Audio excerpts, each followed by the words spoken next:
इसीलिए भगत लोग कहते हैं, प्रभु तुम्हारी मंद मंद मुस्कान तो मन को मुग्ध करने वाली है। आए भाव से सभी लोग स्मरण करें भगवान की मुस्कान का थोड़ा, कि तेरी मंद मंद मुस्कनिया, तेरी मंद मंद मुस्कनिया पे बलिहार प्यारे जो, बलिहार प्यारे जो।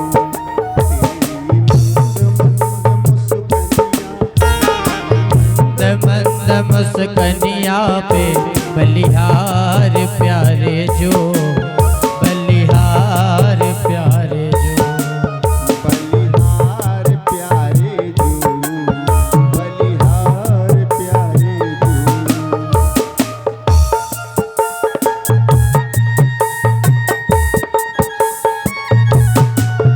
तेरे बाल बड़े घुंघरारे, क्यों बादल कारे कारे। बाल बड़े घुंघराले जो बादल कारे कारे। बाल बड़े घुंघरारे, जो बादल कारे कारे। तेरे कुंडल की लटकनिया पे बलिहार प्यारे जो, बलिहार प्यारे जो। तेरी मंद मंद मुस्कनिया पे बलिहार प्यारे जो, बलिहार प्यारे जो।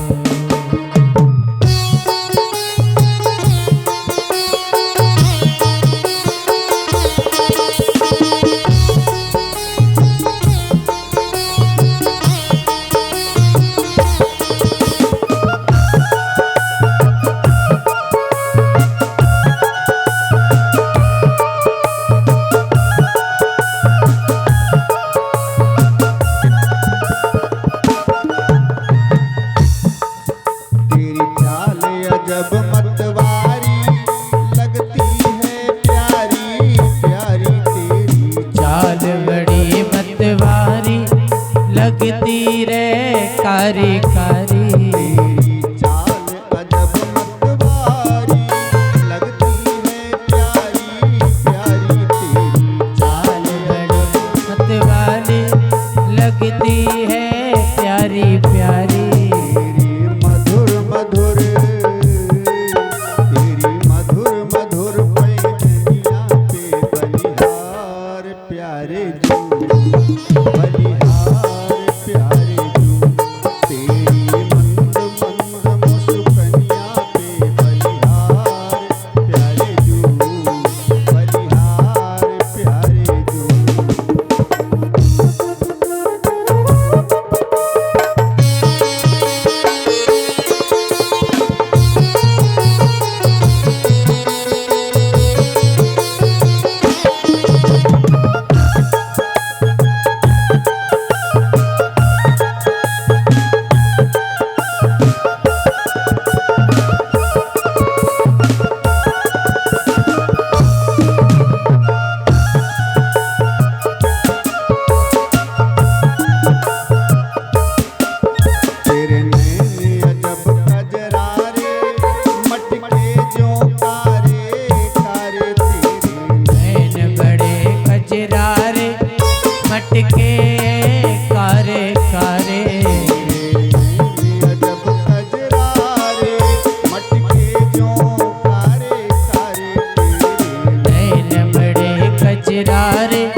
राधा कृष्ण भगवान की जय हो।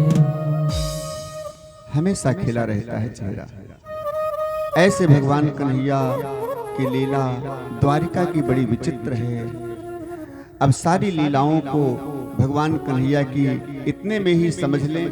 द्वारिका की जितनी भी लीला कृष्ण की हुई है सब जीवन में उतारने की योग्य है। 100 वर्ष की लीला है भगवान कन्हैया की द्वारिका की, छोटी मोटी लीला नहीं। 100 साल तक द्वारिका की लीला किया है। बस केवल इतना समझ लें, सबके ऊपर कल्याण करते हुए, कृपा करते हुए भगवान कन्हैया ने भक्तों के ऊपर भी कृपा किया है। भक्त वत्सल इनका नाम है। तो भक्त वत्सलता दिखाई है किसके ऊपर कृपा करके? कहा सुदामा जी के ऊपर कृपा करके। सब जानते हैं कथा, ज्यादा सुदामा जी की कथा में हम प्रवेश नहीं करेंगे। बस इतना समझ लें, सुशीला ने बार बार आग्रह किया, द्वारिका जाहुजू, द्वारिका जाहुजू, 8 याम यह रटी लागी। 4 मुट्ठी चावल पड़ोस से मांग करके लाई। वो 4 मुट्ठी चावल 4 घरों से लेकर के आई है सुशीला। या चित्वा चतुरो मुष्टि, 4 मुट्ठी 4 घर से चावल लेकर के आई।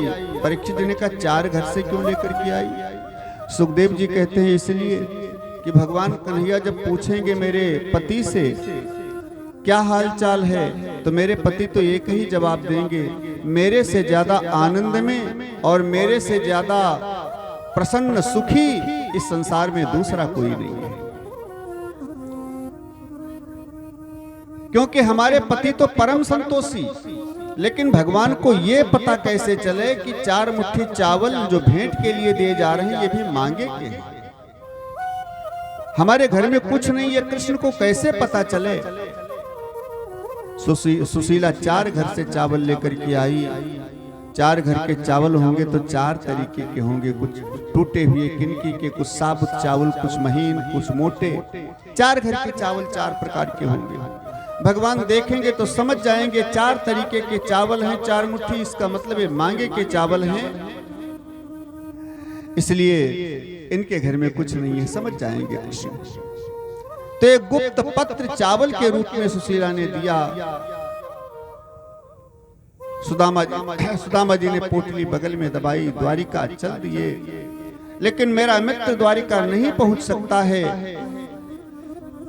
इसलिए भगवान कन्हैया ने गरुण को भेज करके रात को सोते में सुदामा को उठवा करके द्वारिका बुलवा लिया।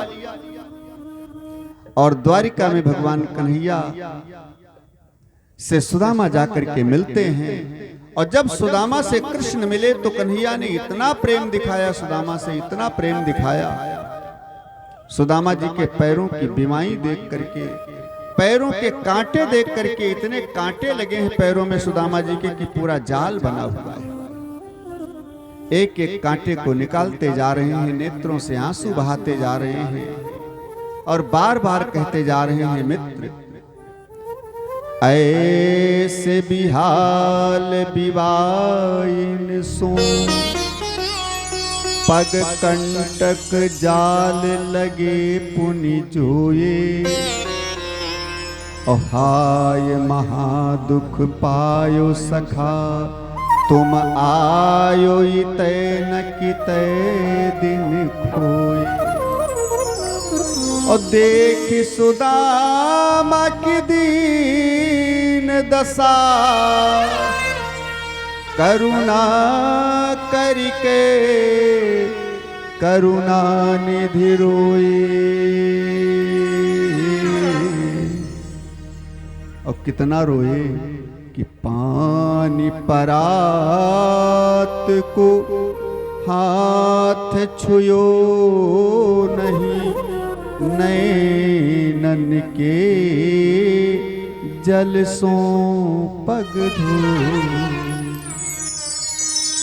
पानी परात को हाथ छुयो नहीं, नैनन के जल सो पग धो।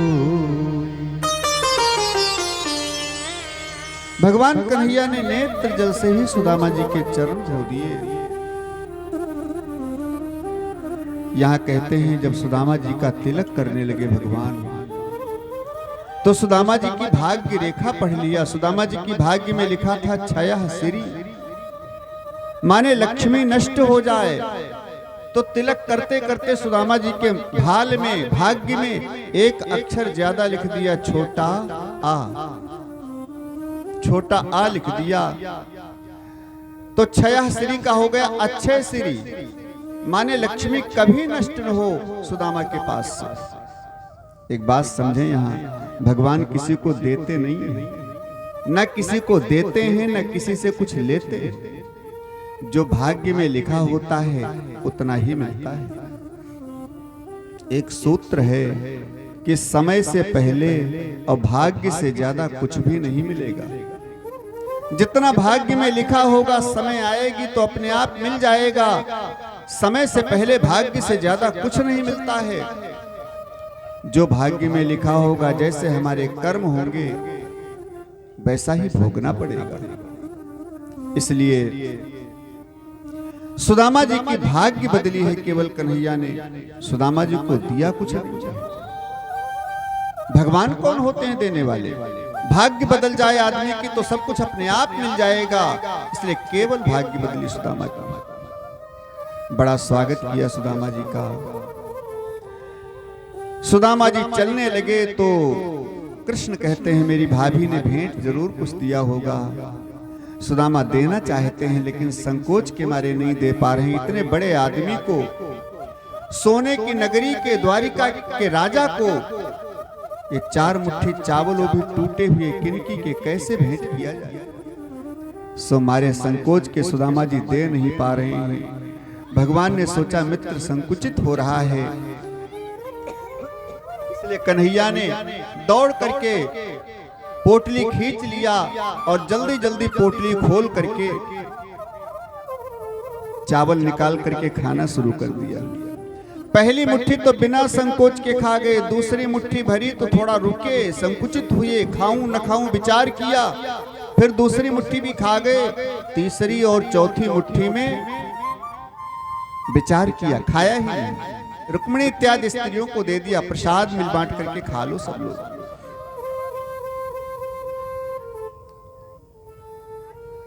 यहां पहली मुट्ठी, दूसरी मुट्ठी खाई, तीसरी चौथी नहीं खाई।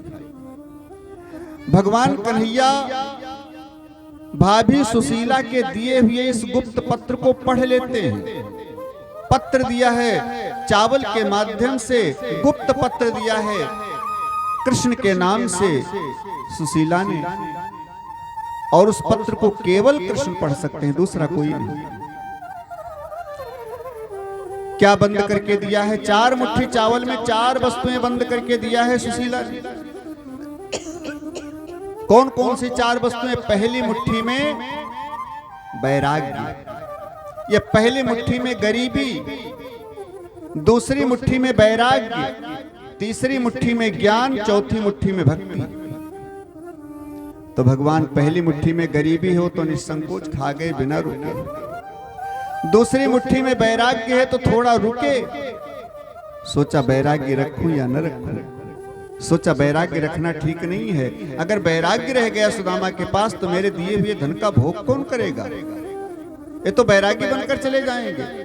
इसलिए दूसरी मुट्ठी खा गए, तीसरी मुट्ठी में ज्ञान, चौथी मुट्ठी में भक्ति। सोचा अगर ज्ञान और भक्ति भी खा लिया तो मित्र के पास बचेगा क्या? फिर तो 84 लाख में आना जाना शुरू हो जाएगा, पतन हो जाएगा मित्र का। इसलिए तीसरी और चौथी मुट्ठी खाना उचित नहीं है। सो भगवान ने अपनी रानियों को दे दिया, सब लोग मिल बांट करके प्रसाद खा लो। फिर सुदामा जी की विदाई हुई। सुदामा जी अपने घर को आए, सुशीला स्वागत सम्मान के साथ लेकर के गई। सुदामा जी ने जब देखा झोपड़ी से महल बन गया, भगवान कृष्ण की कृपा देख करके सुदामा बड़ा गदगद होते हैं। कहते हैं भगवान देते हैं तो छप्पड़ फाड़ के और लेते हैं तो थप्पड़ मार के। ये भगवान का दैन्य है। भगवान के दाता बनने का स्वभाव है। भगवान ने सुदामा को आज सर्वस्व